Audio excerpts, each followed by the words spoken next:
U.S. apartment sector received a lot of new supply in Q3 2014, and with that headwind, was the apartment sector able to maintain the impressive momentum that we saw in the first half of the year? We're going to take a look.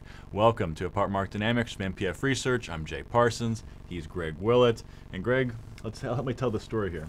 Well, you mentioned the accelerating completions in the intro, and that really is a significant part of the story here. And you need to understand that for context with all the other numbers. We were scheduled to deliver 80,000 plus units during the quarter. Some construction delays, as there have been throughout the cycle, although they do appear to be getting shorter than they were previously. So the actual delivery number didn't hit that 80,000 mark, but still pretty big. For the quarter, we finished 66,813 units across the nation's 100 largest metros. That number is a 14-year high. It pushed the annual completion volume to 226,615 units, also a 14-year high. So with those big new supply numbers, you need a lot of demand. And a lot of demand we got.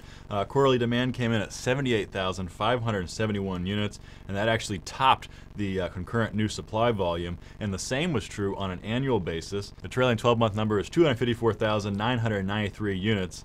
And occupancy, as a result, continued to trend upward, up 10 basis points in the quarter, 30 basis points annually to 95.7%, which was an 8-year high.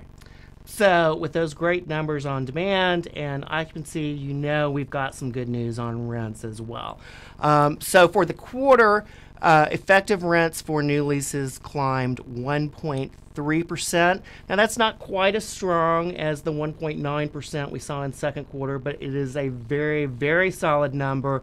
And in fact, it beats what we saw in third quarter of last year. So annual rent growth continuing to trend upward, and we're now at 3.7% on that annual rent change. Really, really an impressive number. Now let's highlight a couple of quick details about those rent numbers.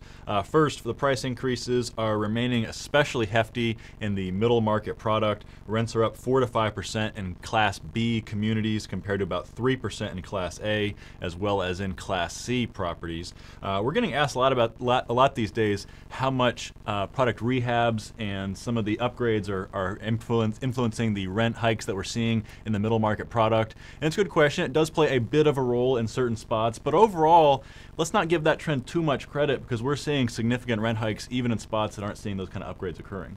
And let's look at the very top end of the market as well. I mean, it's an interesting comparison there. This brand new product that's coming online, if it's been open long enough for the first leases to start to turn, we're seeing rent growth around the 1% mark there, and that's certainly less than what you see in middle market product, but that's still a good result from our perspective. And you look at it in terms of when these units opened, they generally got rents that were above pro forma pricing. So again, you're starting from a really strong base. And then also, it's interesting to look at the price differential between this brand new product and what had been the top tier of existing product. And these new units are getting a premium of 18 to 19% overall compared to that existing product. So to be able to push it even more when the first lease turns over, again, solid numbers. And it's going to be interesting to see how the story plays out going forward because that new supply spigot is going to remain very active going forward. Ongoing construction is running at the 350 to 400,000 unit mark for quite a while now, and the preliminary figure seen for Q3 of this year was 387,397 units.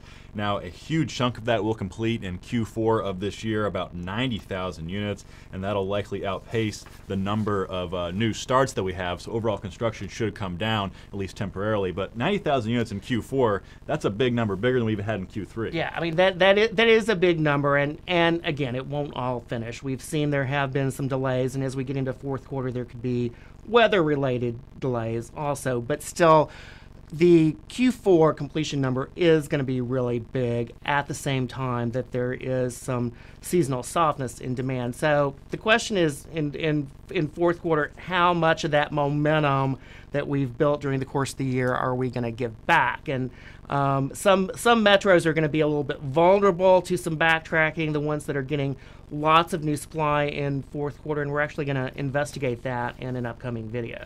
Yeah, we'll look at that in a few videos from now. But before we do that, we're actually going to highlight the rent growth leaders as of Q3. Always a popular list, so that'll be coming up next time. But for today, we're out of time. So until next time, for Greg Willett and for MPF Research, I'm Jay Parsons. Thank you for watching.